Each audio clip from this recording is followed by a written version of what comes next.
Ito na po yung second part mga kasama. Yung second part ano, ito yung yan po.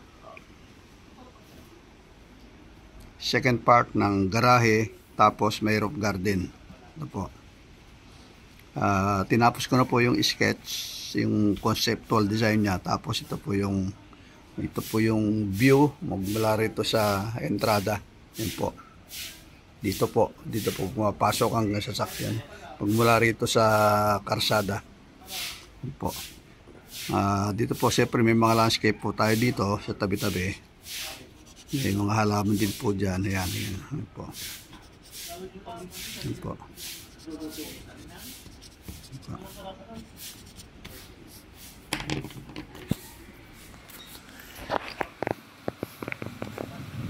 Ang background po niya, ito po. Lalagyan po natin. Gumagamit lang po tayo ng mga colored Crayola. Parang pangkulay.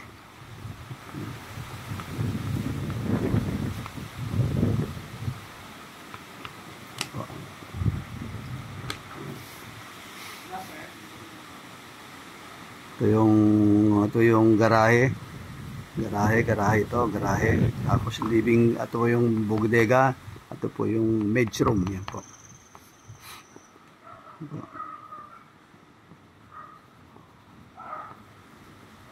Yan po siya. May poste po siya. May poste. Therefore, itong poste bilog.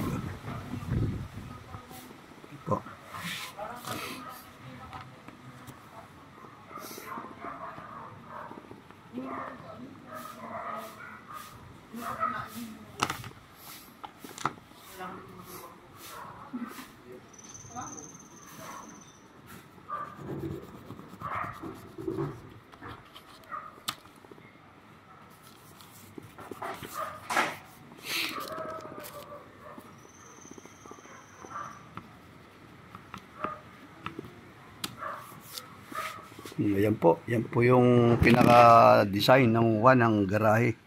Garahe na may second floor na roof deck. Yung kotse. Ito po ang harap ng entrada ng kotse. Meron po tayong dito. Parang cantilevered, naka-truss na parang bilog. Para medyo may design din po yung harap niya. Ito po yung trellis gawa po ito ng steel.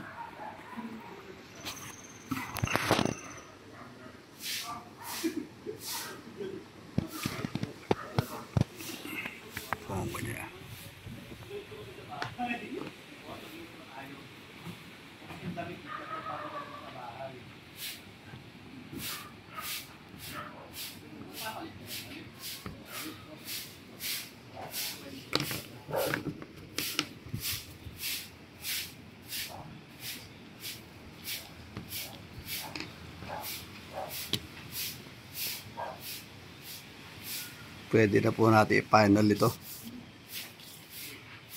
Yan po mga kasama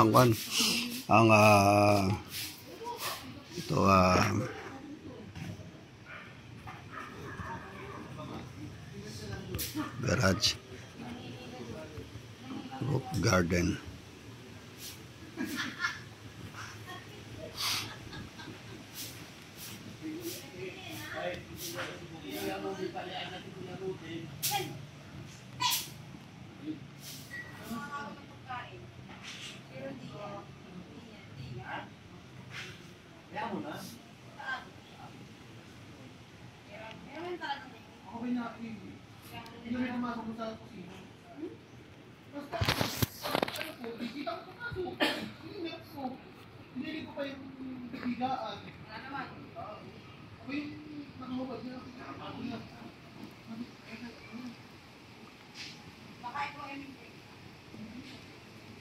Pwede tayo gumamit din ng bato-bato rito, paving blocks.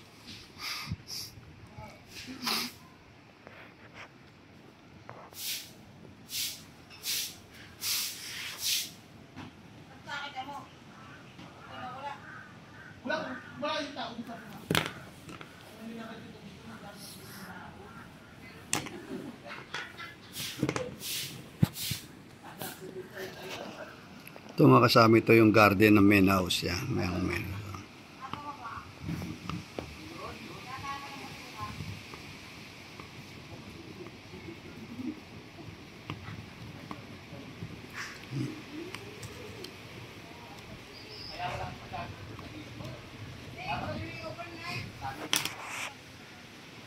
O, sige mga sama, ganito po ang conceptual design ng garahe. Sa harap nakaharap po tayo dito. Roof garden, garahe, storage, maid's room, hagdanan. Pupunta rito sa second floor. Pwede po gumamit ng kwan dito, yung bakal na lang siya.